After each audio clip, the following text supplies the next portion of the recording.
میں مطلب پڑھتا ہوں، ملادہ فرمائے کہ دل بہلنے کو مدینے کی تھوڑی سی بیداری، ذرا محبت کے ساتھ بولیں سبحان اللہ۔ دل بہلنے کو مدینے کی ہوا کافی ہے، ہر خوشی دے آپ کو۔ تو دوستو، وقت کی قلت کو دیکھتے ہوئے، وقت کی نزاکت کو دیکھتے ہوئے، اب میں آپ کے سامنے عصر حاضر کے ایک ابھرتے ہوئے مقرر شعلے بیان، خطیب زمان حضرت مفتی ولی اللہ قاسمی صاحب دامت برکاتہ العالیہ، محقق ادارہ تعلیمات قرآنیہ دولت نگر پاوی ہے، حضرت کا استقبال اس شعر سے کروں گا کہ جلال آتش و برق و سحاب پیدا کر، جلال آتش برق و سحاب پیدا کر، اجنبی کانپ اٹھے وہ شباب پیدا کر، تو انقلاب کی آمد کا انتظار نہ کر، جو ہو سکے تو خود ایک انقلاب پیدا کر۔ حضرت والا اپنے قیمتی بیان سے ہم سامعین کو مستفیض فرمائیں۔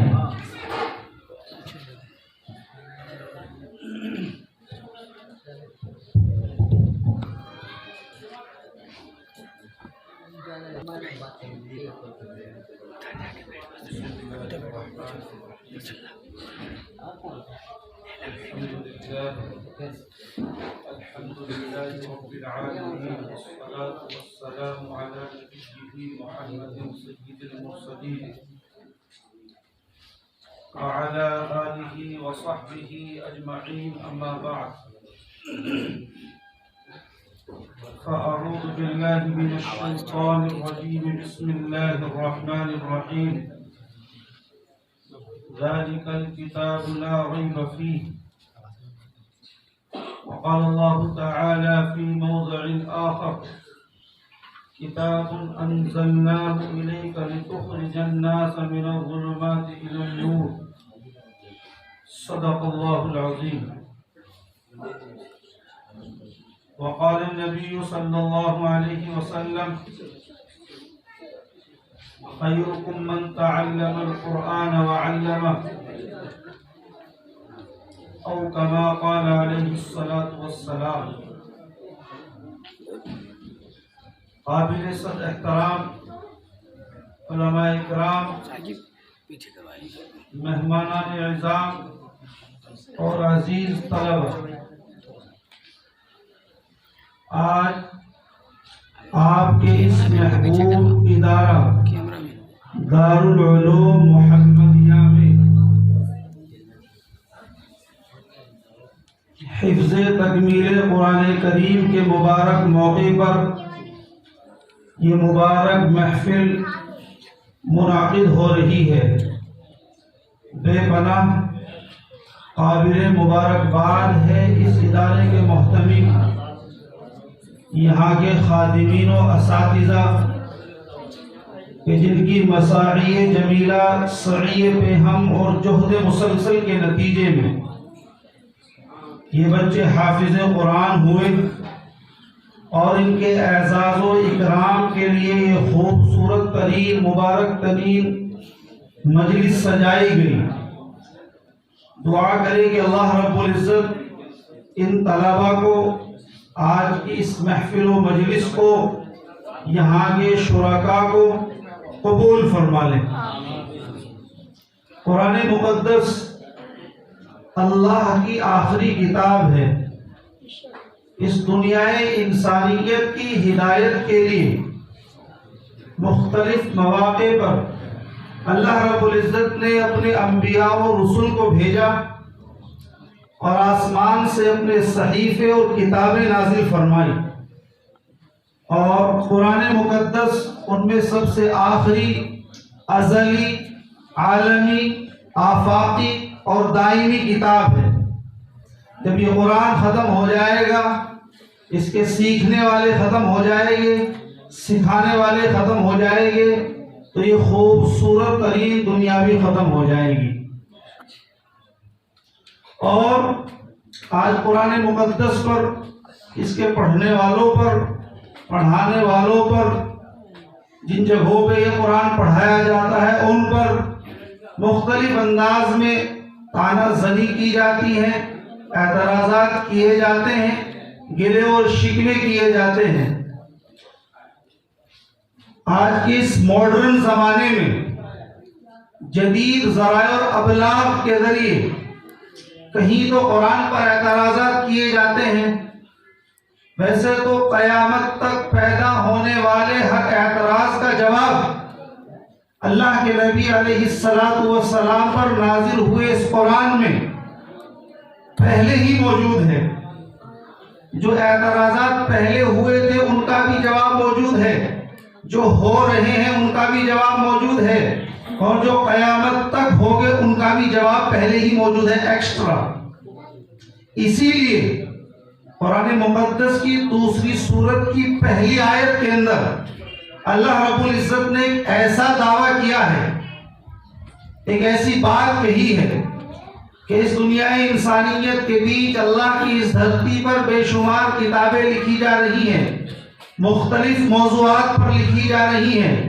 کسی کو یہ دعویٰ کرنے کی جرات اور ہمت نہیں ہوئی، اور اگر کسی نے دعویٰ کیا تو اس کو گھمنڈی کہا گیا اور اس کے دعوے کو توڑا گیا اور اس کا دعویٰ خاک میں ملا۔ وہ قرآن کا دعویٰ کیا ہے؟ ذالک الکتاب لا ریب فیہ، یہ قرآن ایسا کلام ہے کہ جس کے کلام الہی ہونے میں، جس کے آخری کتاب ہونے میں، جس کے قرآن اللہ کا کلام ہونے میں کسی طرح کے کوئی شک کرنے کی بھی گنجائش نہیں ہے۔ اور یہ بات معلوم ہونی چاہیے اہل ایمان کو کہ قرآن کو دل سے اللہ کا کلام ماننا، اس چیز کا نام ایمان ہے۔ اگر قرآن کے کسی حکم کے سلسلے میں شک ہے، اور ہم کو یہ شک ہے کہ یہ کیا قرآن خدا کی کتاب ہے بھی یا نہیں، تو ایمان نہیں ہے۔ کیونکہ ایمان نام یقین کا ہے، ایمان نام شک کا نہیں ہے۔ اگر دل میں شک ہے قرآن کے کلام الہی ہونے کا تو وہ شک ہے، ایمان نہیں ہے، کیونکہ ایمان یقین کو کہتے ہیں، شک کو نہیں کہتے۔ اگر نفس و شیطان کے شکار میں آ کر، حالات سے متاثر ہو کر، اپنے جاہل ہونے کی بنا پر ہمارے دلوں کے اندر قرآن کے تعلق سے کوئی شک ہے تو شک کی اصلاح کریں، اپنے اعتراضات کو صحیح اہل علم اور علماء کے سامنے رکھ کر ان کی اصلاح کرائے۔ تو اللہ نے اعلان کیا ذالک الکتاب لا ریب فیہ، قرآن اللہ کی وہ کتاب ہے جس کے کلام الہی ہونے میں کوئی شک نہیں ہے۔ اب شک دو طرح کا ہے، ایک تو ہے کہ واقع میں ہی شک ہے، واقع میں ہی اعتراض ہے۔ ایک شک وہ ہوتا ہے جو اپنی کم علمی کی بنیاد پہ ہوتا ہے۔ تو اگر کسی کو کم علمی کی بنیاد پر اس کے کلام الہی ہونے میں شک ہے تو وہ قرآن کے نقص کی دلیل نہیں ہے، بلکہ اس کی عقل ناقص ہے، اس کا فہم ناقص ہے، اس کا دماغ ناقص ہے۔ تو قرآن اللہ کی آخری کتاب ہے، آسمانی کتاب ہے، الف الحمد سے لے کے والناس تک اس کا ایک ایک حرف سچا اور پکا ہے، ایک ایک حق ہے۔ اور دوسری بات یہ عرض کرتا چلوں کہ قرآن معجزہ ہے۔ قرآن معجزہ ہے۔ معجزہ کسے کہتے ہیں؟ معجزہ کہتے ہیں نبی کے ہاتھ پر ظاہر ہونے والی ایسی بات جو عقل سے باہر ہو۔ مثال کے طور پہ اس لینڈر سے بارش برسنے لگے، یہ عقل سے باہر ہے۔ اس سخت پتھر سے پانی کے چشمے ابلنے لگے، یا اس سخت پتھر سے پیڑ پودے نکلنے لگے، تو یہ عقل سے باہر ہے۔ تو اگر کسی بزرگ کے تعلق سے کوئی ایسی بات پیش آ جائے جو عقل میں نہ آئے، اس کو کرامت کہتے ہیں۔ اور اگر کسی نبی کے ہاتھ پر ایسی بات ظاہر ہو جائے جو عقل سے باہر ہو تو اس کو معجزہ کہتے ہیں۔ تو اللہ نے اپنے نبیوں کی نبوت کو، اپنے رسولوں کی رسالت کو مستدل کرنے کے لیے، ان کی نبوت اور رسالت پر دلیل دینے کے لیے ہر نبی کو کوئی نہ کوئی معجزہ عطا فرمایا ہے۔ تو جناب محمد رسول اللہ صلی اللہ علیہ وسلم اس وقت بھی نبی تھے جب آپ حیات تھے، اس وقت بھی رسول تھے جب آپ حیات تھے۔ تو آپ کی زندگی میں آپ کے ہاتھ پر بے شمار معجزات ظاہر ہوئے ہیں اور لوگوں نے وہ دیکھے ہیں، ان معجزات کو دیکھ کر ایمان بھی لائے ہیں، لیکن جن کے دلوں پر مہر لگی ہوئی تھی انہوں نے اللہ کے نبی کو جادوگر کہا ہے، ساحر کہا ہے، مجنون کہا ہے، ان کو ایمان نصیب نہیں ہوا۔ لیکن جو اللہ کے نبی علیہ السلام کے بعد لوگ پیدا ہو گئے، جیسے آج کا زمانہ ہے اور آنے والا زمانہ ہے، تو ظاہر سی بات ہے ان کے لیے بھی اللہ کے نبی کی نبوت پر اور آپ کی رسالت پر کوئی معجزہ ہونا چاہیے۔ وہ معجزہ قرآن کریم ہے، وہ معجزہ قرآن کریم ہے۔ اور یہ بات صرف عقیدت کی بنیاد پر نہیں، یہ بات صرف اس نہیں کہ مولوی کہتے ہیں، بلکہ قرآن کا ایک ایک حرف، قرآن کی ایک ایک آیت اس بات کو ثابت کر سکتی ہے کہ بڑے بڑے انٹلیکچوئل، کوالیفائڈ، تعلیم یافتہ، ورلڈ کی بڑی بڑی آکسفورڈ، ہارورڈ، کیمبرج یونیورسٹی ہو اور ان میں بڑے بڑے اسٹیجز سنوارے جائے، وہاں دنیا کے دانشوروں کو جمع کیا جائے، ڈاکٹروں کو اکٹھا کیا جائے، سائنٹسٹ کو اکٹھا کیا جائے، ماہرین کو اکٹھا کیا جائے، اور وہ دلائل کی دنیا کے ایک وہاں گٹھر کو رکھے اور بڑی بڑی دلیلیں پیش کرے، ان کے سامنے بھی قرآن کی آیات سے، قرآن کے الفاظ سے، قرآن کے انکشافات سے، قرآن کے علوم سے، قرآن کی وضاحتوں سے اس بات کو ببانگ دہل ثابت کیا جا سکتا ہے کہ قرآن معجزہ ہے، قرآن ایک ایسی کتاب ہے جس کا کوئی ثانی نہ پہلے پیدا ہوا نہ قیامت تک کوئی اس کی مثال پیش کر سکتا۔ یہ صرف ایک عقیدت کی بنیاد نہیں، ہم یہ سمجھتے ہیں کہ علماء کہتے ہیں کہ قرآن معجزہ ہے، یہ کیسے بات ہے کہ قرآن معجزہ ہے؟ عقل کے خلاف کون سی بات ہے؟ واقع میں ہی قرآن کے علوم ایسے ہیں کہ جن علوم کو جب پڑھا جائے، سمجھا جائے، سیکھا جائے، ان کی وضاحتیں کی جائے تو دل اس بات کو ماننے پر مجبور ہوگا کہ قرآن واقع میں ہی اللہ کا کلام ہے، قرآن واقع میں ہی معجزہ ہے۔ اس کی تفصیل کا، وضاحت کا اس وقت موقع نہیں ہے۔ دوسری بات، آج آپ کا یہ پروگرام ایک دینی ادارے کے اندر منعقد ہو رہا ہے۔ جہالت، بددینی کہ آج کے اس زمانے میں ان اداروں کی اور ان اداروں کے خادمین کی مثال ستاروں کی مانند ہے۔ اللہ کے نبی علیہ السلام نے کہا صحابی کا نجوم، میرے صحابہ ستارے کے مانند ہے۔ اسی طریقے سے یہ خادمین دین اور یہ دین کے نام پر ادارے، یہ واقعی میں آج ستارے کے مانند ہے۔ آج ہم کو ان پر اعتراضات ہوتے ہیں کہ اتنے ادارے ہو گئے، اگر کسی علاقے میں دکانیں کھل جائے تو ہم کیا کہتے ہیں؟ ترقی ہو رہی ہے۔ اگر کہیں بینک بن جائے تو ہم کیا کہتے ہیں؟ ترقی ہو رہی ہے۔ اگر کسی علاقے میں کارخانے کھل جائے تو ہم کیا کہتے ہیں؟ ترقی ہوتی ہے۔ لیکن جب مساجد بنتی ہے، مدارس قائم ہوتے ہیں تو ہم کیا کہتے ہیں؟ کہ مدرسے بہت ہو رہی ہیں، مسجدیں بہت ہو رہی ہے۔ جبکہ حال یہ ہے کہ جہاں پر مساجد بہت ہے، مدارس بہت ہے، اگر وہاں دین کا ریشو چیک کیا جائے تو جہالت کی حد ہے۔ اور دوسری بات مزید یہ کہ ان پر مختلف قسم کے اعتراضات و سوالات کیے جاتے ہیں کہ مدرسے کے اندر یہ نہیں ہو رہا ہے، وہ نہیں ہو رہا ہے، فلاں نہیں چیز سکھائی نہیں کی جا رہی ہے، وہ نہیں سکھائی جا رہی ہے۔ میں یہ کہتا ہوں یہ جو دنیا میں علوم ہے، سائنس ہے، کمپیوٹر ہے، میڈیکل سائنس ہے، بایولوجی ہے، سوشولوجی ہے، میتھمیٹیشین ہے، یہ اللہ کی عظیم ترین نعمتیں ہیں۔ ہر مسلمان کو بڑھ چڑھ کر ان کو سیکھنا چاہیے، ان علوم کو حاصل کرنا چاہیے، اپنے بچوں کو بڑے سے بڑا ڈاکٹر بننا چاہیے، اپنے بچوں کو بڑے سے بڑا سائنٹسٹ بنانا چاہیے، اپنے بچوں کو بڑے سے بڑا انجینئر بنانے کی کوشش کرنی چاہیے۔ لیکن ان کی قیمتیں بہت زیادہ ہیں، یہ بہت عظیم نعمتیں ہیں، لیکن دین سے بہت کم ہے۔ ان کی عظمت، ہم کو یہ غلط فہمی ہوتی ہے کہ جب دین کی عظمت کو بیان کیا جاتا ہے تو ہم یہ سمجھتے ہیں کہ دنیاوی علوم کی توہین ہو رہی ہے، اور جب دنیاوی علوم کے ماہرین دین کی اہمیت کو بیان کرتے ہیں تو وہ ایسا کرتے ہیں کہ جیسے دنیاوی علوم کی اہمیت کو بیان کرتے ہیں تو وہ ایسا کرتے ہیں جیسے دینی علوم کی تقصیر و تحقیر ہو رہی ہے۔ کیونکہ وہ ایک حدیث سناتے ہیں کہ اللہ کے نبی نے فرمایا کہ علم دین حاصل کرو چاہے چین جانا پڑے، اور اس کی دلیل یہ دیتے ہیں کہ چین میں کوئی دینی علم نہیں بلکہ تمام دنیاوی علوم تھے، تمام دنیاوی علوم تھے۔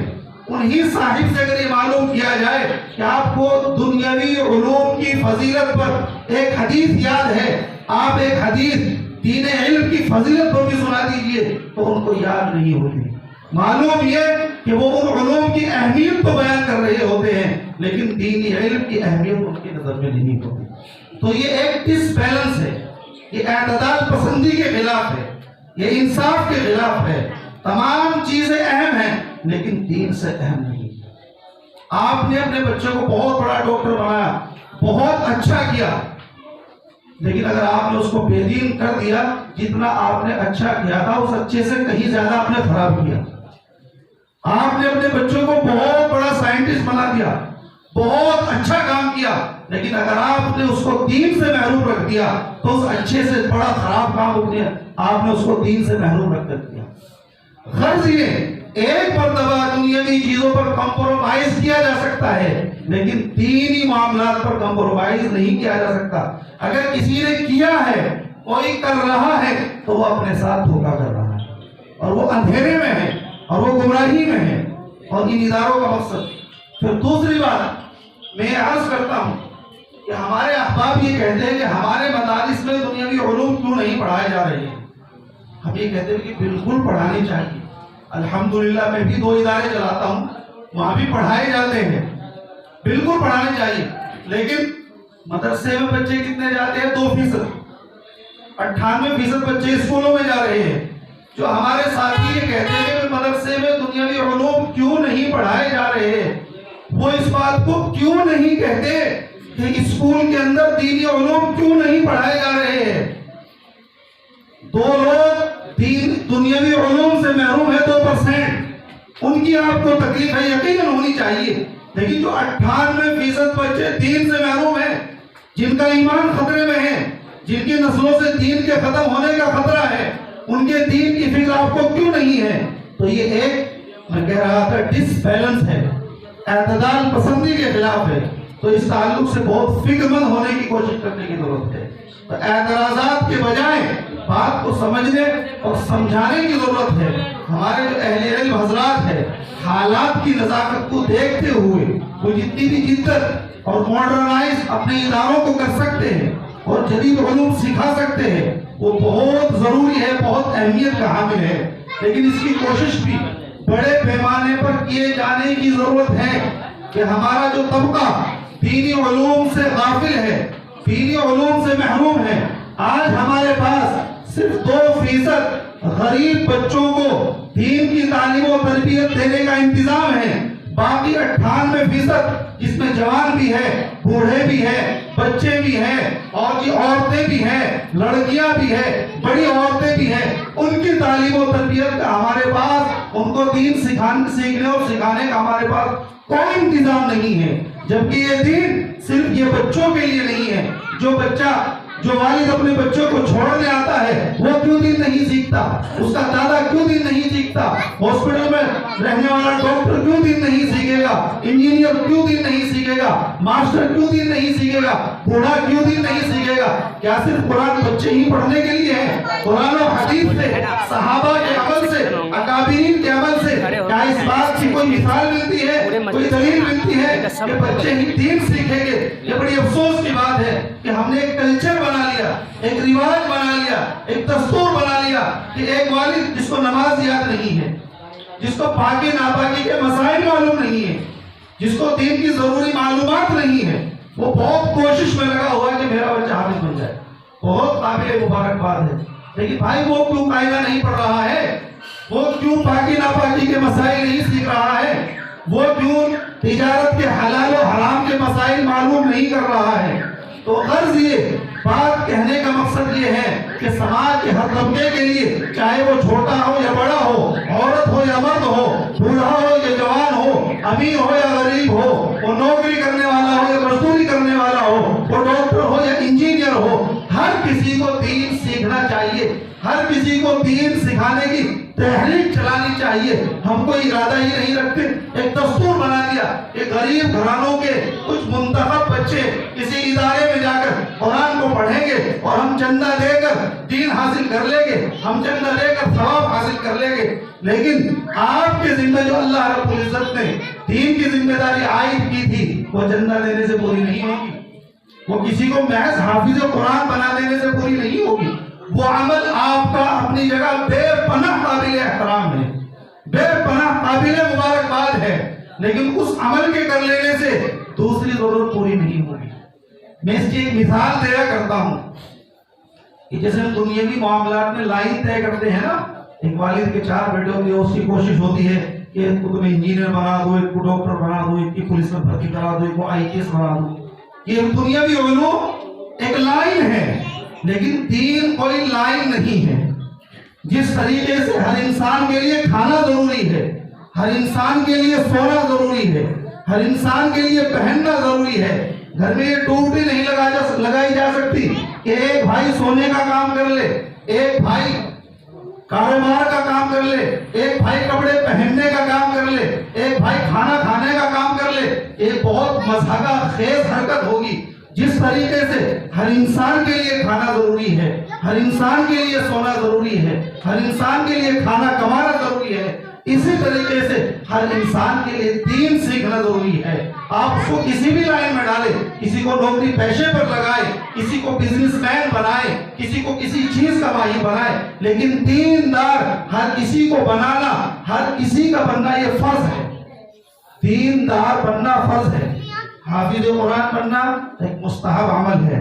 عالم دین بننا کسی علاقے میں مستحب ہو جاتا ہے، کسی علاقے میں فرض کفایہ ہو جاتا ہے، لیکن دیندار بننا اور دین کا اتنا علم حاصل کرنا جس سے آپ کو حلال حرام کی تمیز ہو جائے، پاکی ناپاکی کا علم ہو جائے، اللہ کی رضامندی اور ناراضگی کا علم ہو جائے، مرنے اور جینے کا سلیقہ آ جائے، اتنا علم حاصل کرنا ہر اس انسان کے لیے جس کا دماغ صحیح کام کر رہا ہے، جس کا دل صحیح کام کر رہا ہے، وہ سمجھدار ہے، عاقل بالغ ہے، اس کے لیے فرض ہے۔ اگر ہم اس کوتاہی میں ہیں اور ہم کو ابھی تک یہ موقع میسر نہیں ہوا ہے، ہم نے اس کام کے لیے اپنے آپ کو بھی تیار نہیں کیا ہے، تو ہم بہت غفلت میں ہیں۔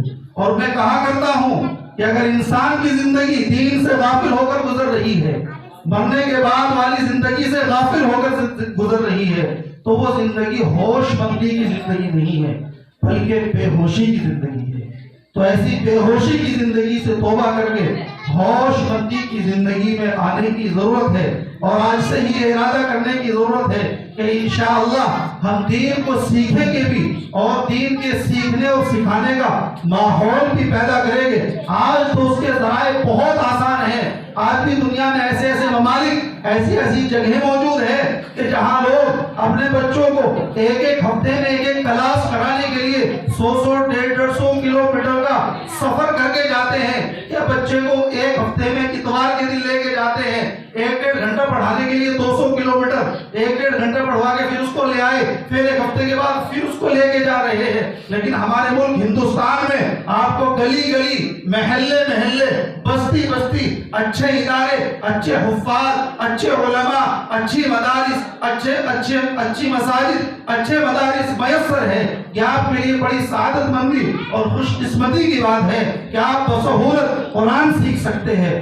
بسہولت قرآن پڑھ سکتے ہیں، بسہولت قاعدہ سیکھ سکتے ہیں، دینی مسائل معلوم کر سکتے ہیں، قرآنی علوم سمجھ سکتے ہیں، دینی مسائل کو اپنی زندگی میں پیدا کر سکتے ہیں۔ یہ ہمارے لیے بہت ہی بڑی سعادت مندی اور خوش قسمتی کی بات ہے۔ شرط یہ ہے کہ اس کی کوشش کی جائے، اور علم حاصل کرنے کے مختلف ذرائع ہیں۔ ایک یہ کہ آپ علم حاصل پڑھ کر کریں، دوسرا یہ کہ علم حاصل آپ سن کر کریں۔ سننے کا جو ذریعہ ہے آج انٹرنیٹ کی دنیا ہے، تمام مسائل، تمام طور طریق یوٹیوب پر موجود ہے۔ آپ کو کوئی مسئلہ ذہن میں آیا تو معتبر علماء دین کی نشاندہی کرا کے اور علماء کو سن کر آپ وہ مسائل سیکھ سکتے ہیں۔ لیکن اگر آپ وہاں بھی نہیں سن سکتے، آپ کو پڑھنا نہیں آتا، تو آپ ایسے علماء سے مسائل معلوم کر سکتے ہیں۔ تو اس طریقے سے اپنی زندگی میں دین پیدا کر سکتے ہیں۔ غرض یہ کہ اگر ہماری زندگی دین سے دوری کی گزر رہی ہے، دین سے غفلت کی گزر رہی ہے، تو ہم بے ہوشی کی زندگی میں ہیں،